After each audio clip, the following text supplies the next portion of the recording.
Fellow Nigerians, Happy New Year.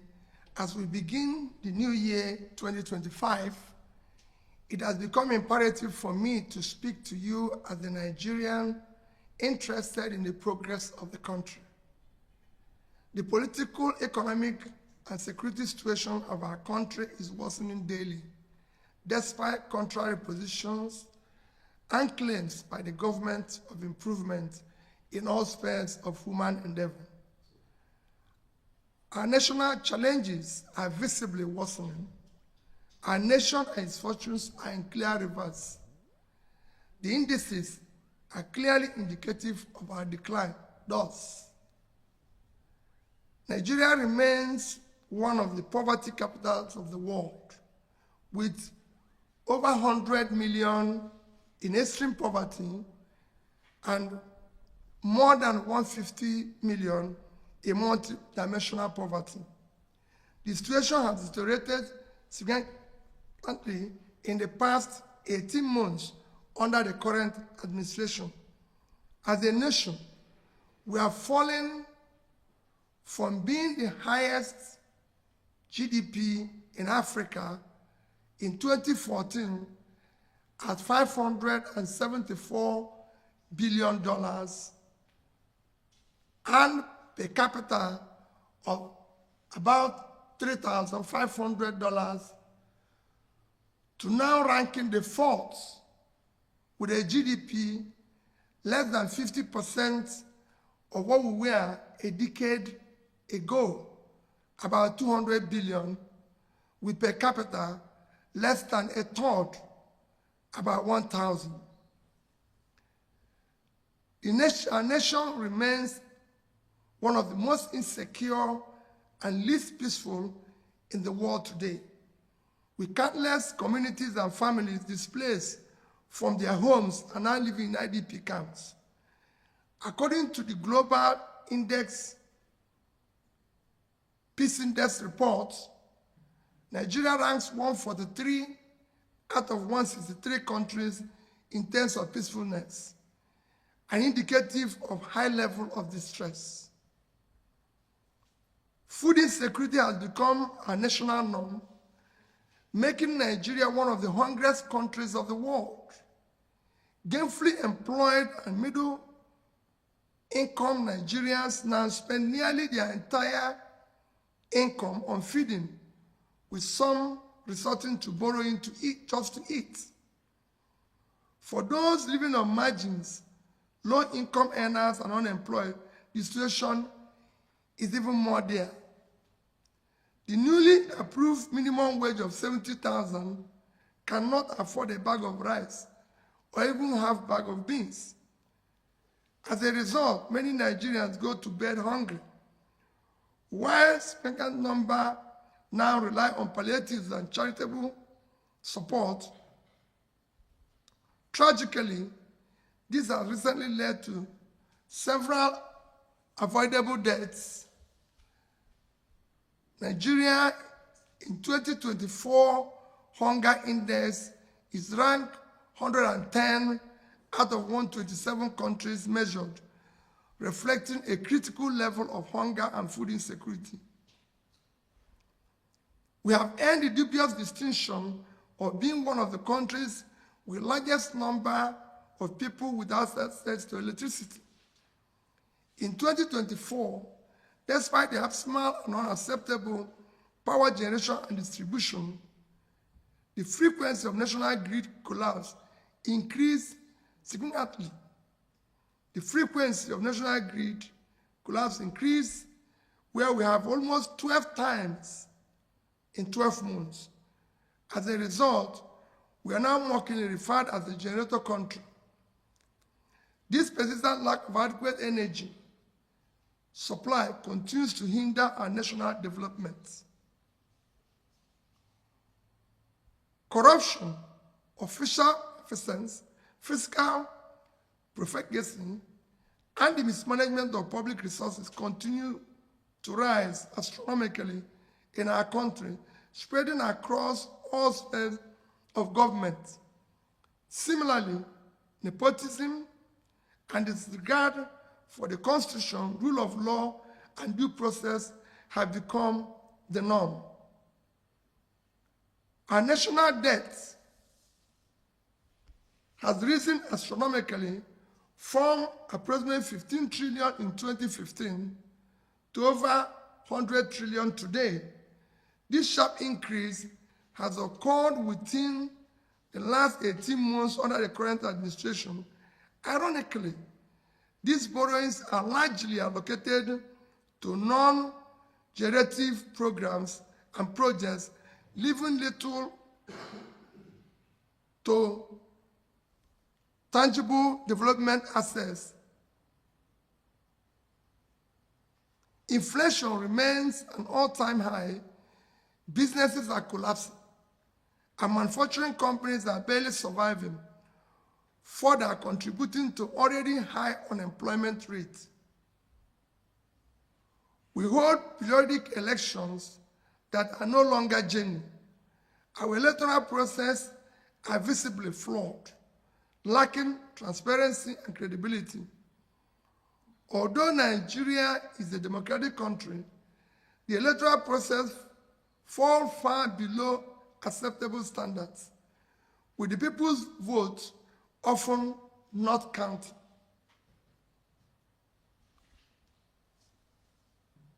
Suggestions on the way forward. From all indication, Nigeria urgently needs selfless and exemplary leadership across the three arms and tiers of government. However, this much-needed exemplary leadership must begin from the top. Since the ultimate responsibility lies with the president, I will direct my attention to him. Mr. President, present-day Nigeria aligns closely with Dr. Martin Luther King powerful words. We are now confronted with fierce urgency of now. This is no time for apathy or complacency. This is time for vigorous and positive actions. Because we all love Nigeria and desire its prosperity, I would like to suggest some actions I will have personally approached differently. It is time to confront our national problems boldly, decisively, with a sense of urgency, and I suggest as follows. Commence a visible and verifiable reduction in cost of governance to be able to allocate much-needed resources to critical areas of development such as security, health, education, and poverty alleviation. Aggressively and visible attention should be given to combating corruption effectively. While addressing past corrupt practices, we must ensure proper investigations and recoveries are related to missing funds or their sources. The focus should be on eliminating current and future official malfeasance through increased transparency and accountability in public procurement and contract awards, as well as thorough monitoring of execution of projects to ensure that limited resources are efficiently utilized and applied productively. All future borrowings must be tied to regenerative investment and visible productive assets that will benefit the nation. This will ensure both productivity and the ability to service and amortize such loans, rather than continue the current practice of accumulating massive debt with no tangible returns, which places undue strain on future development revenues. Mr. President, out of approximately 580 days you have been in office, it is reported that you have spent about 30% or around 180 days on more than 30 publicly recorded trips overseas. My appeal is that you dedicate 20% of 2025, roughly 72 days, to visit each of the 36 states for 2 days each. As a president, such visit will give you opportunity to better understand their economic and security situations across the country.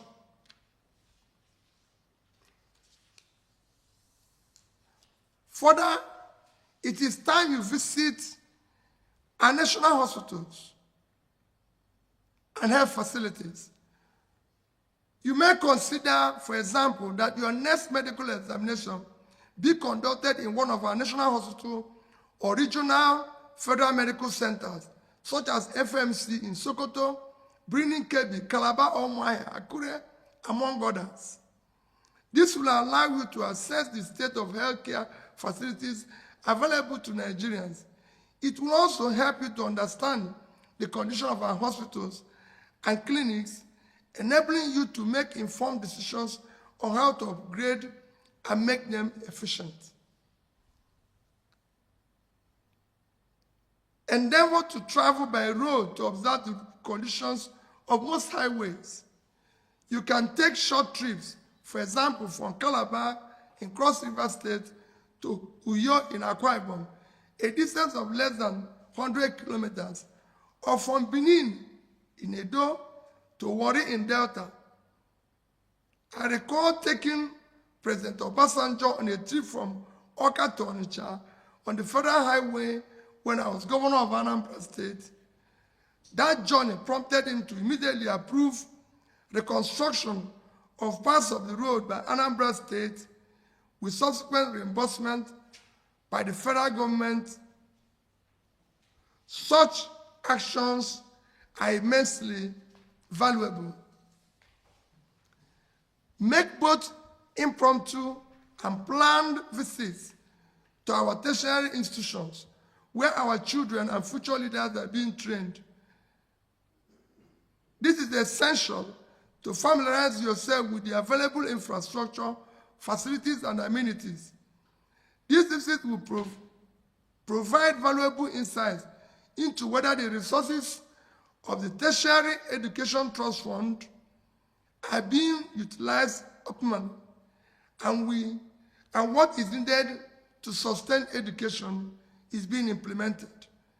I recall President Shagari visiting University of Nigeria and Nsukka when I was a student there and telling us, I've seen the facilities myself, and I assure you of my intervention. Institutional facilities improved significantly thereafter. As Commander-in-Chief, visit our military formations and security agencies, especially during their field operations, and provide them with morale-boosting assurances and support for optimal efficiency. Reiterate that they and their families will always be taken care of. Mr. President, many Nigerians are refugees and exiles in their own country. Visit the IDP camps and assure Nigerians that they will soon be returned to their communities, that they are working hard to restore peace and normalcy in different parts of the country. Mr. President, you are no longer governor of Lagos State. You are now the president of Nigeria. Therefore, consider spending your holidays in different parts of the country. Let your next Salah, Easter, or Christmas holidays be spent in Yola, in Sokoto, Jos, Akure, Yanegua, Abakaleke, among others. The single most challenging test you face is ensuring the future of elections are credible and to reflect the will of the people. Finally, Mr. President, Nigerians need to hear from you directly, not through your proxies. Quarterly update on what you are doing to improve the situation is crucial. God bless you. God bless Nigeria. Thank you. This is not the first time he's coming out with such optimism. The reality of it is that while we do not expect 100% result, we want to see 100% effort. It's something you can say, for example, we're reducing cost of governance. People need to see it. People need to feel it. You know, I wait and see how the inflation will come down from 34 to 15%. Because the main driver of inflation, as you know, is food. On the sea rice, coming down from 100 to about 50. Beans, coming down, all coming down below the minimum wage. Then we can begin to say, yes. So it is not something you say. It is what you do and what people feel. Governance is about the feeling of the people, not you. Another question, please. Thank you very much. That's from Daily Trust. The first question is on this trip, nationwide trip. Knowing what the presidency stands for in Nigeria, don't you think Nigerians will be further inconvenienced by the president traveling to states where the road will be locked for hours even before the president comes, and still remain locked hours after he must have left a particular situation? And considering the amount of resources they will still expend on such visits, either by air or by road, how do you see an alternative to mitigate the suffering of Nigerians by those blockage and the money that's going to be spent? That's the first aspect. I'm sure that what is going to be spent will be far less than what he spends to go overseas. It will be far less. And I can assure you that visiting the entire Nigeria will not cost up to a third of what he has spent in these 30 trips, just visiting Nigeria. And it is critical that he goes to, as for blocking the road and everything, I would rather he blocks everywhere in my state and stay there for 2 days, because he will feel what we are feeling. So it's better he goes to Benue, go to Zamfara and block it, but he's there, so he can feel what the average person in Zamfara is feeling. As the president of a country, you must visit the place. Yes, the second aspect is 2027. His Excellency Tinubu, Kwankwaso, and all of them on this major issue. For me, what is important now is about Nigeria today. We are so occupied about election, just like we're so occupied about power capture, that we refuse to deal with our issue.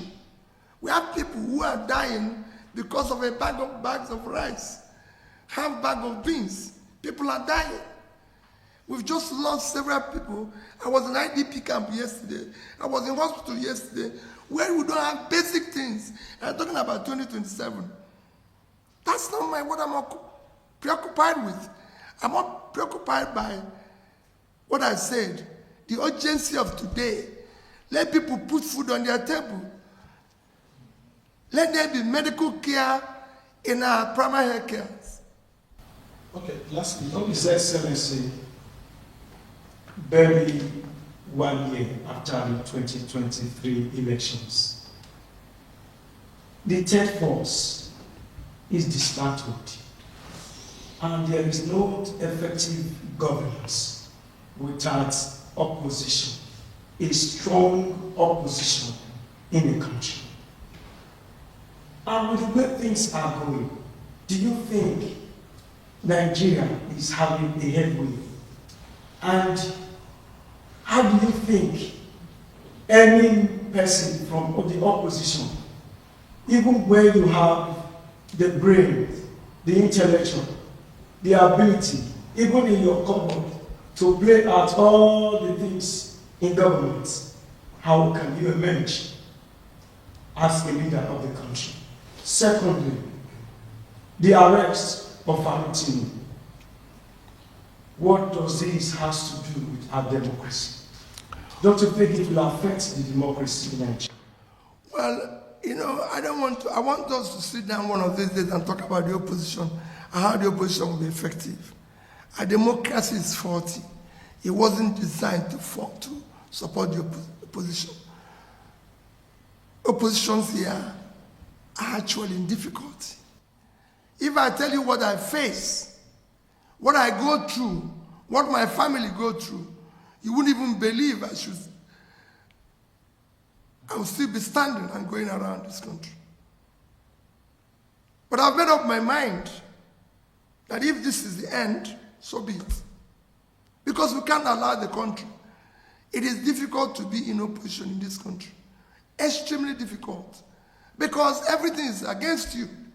People don't even want to see you. They don't even want to talk to you. I see colleagues that greet them at the airport, they don't even want to reply because they feel they don't want the government of the day to see you or see them greeting you. Your businesses, everything you're involved is being dismantled. That is not a country. We need to show more commitment to the future of our country. None of us is going to live here forever. So we must build a better society for our children.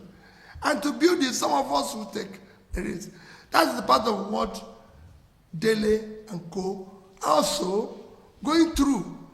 And not just him, every person, even the oppositions in local government level, at state level, everywhere, are going through that. So for me, we are actually doing a lot if we're doing everything on our own. All right, lastly, for me, Your Excellency, just 2 things. We've seen you and the former Vice President Atiku Abubakar going around having a series of meetings. People are optimistic that maybe something in form of a merger or so could come out of this. And then, lastly, President Tinubu insists that his tax reforms must go on, and the tax reform bills are here to stay in his last presidential media chat. Despite that, governors are saying that look, there should be more consultation and other leaders of the country, while former Senate President is saying that look, there's serious hunger, and Luma is saying that look, some traditional rulers should not just take the content of the tax reform bills just by the face value. What will you advise on these two? Well, on issue of tax, there's a lot of stories. I've said it, everybody knows my stand on it. There should be very wide and detailed consultation. It should be widely and publicly debated. Government have consistently maintained that our tax to GDP, tax to this is very low. You've seen it every day. And I said it's wrong. Tax is a function of productivity. The country is unproductive. So are you going to tax 100 million Nigerians that are living in extreme poverty? Are you going to tax those people I saw in IDP camps yesterday? Are you going to tax the factories that are shut down in Kanu? Go to Bompai, go to Shradan 1, Shradan 2. Where are you going to tax? Tax is a function of productivity. When the country is productive, people are gainfully employed, then you can tax them. And we can generate more tax. What we need now is to reflect the country, make it productive, and then we can talk about generating more revenue. Let me assure you, what is on the table now is that everybody who means well should come together to get the country to work. There's a lot of, call it, lies. There's a lot of propaganda. There's a lot of, trying to bamboozle the people, going on here and there, which has to stop. Let's build this country. Let me say it again. None of us is going to be here forever. Those who did it yesterday are no longer here. But if you look at the country, it's collapsing every day. I saw 1,500 kids yesterday, not in school. And I did ask 3 of them, do you want to go to school? They say yes. What are we doing?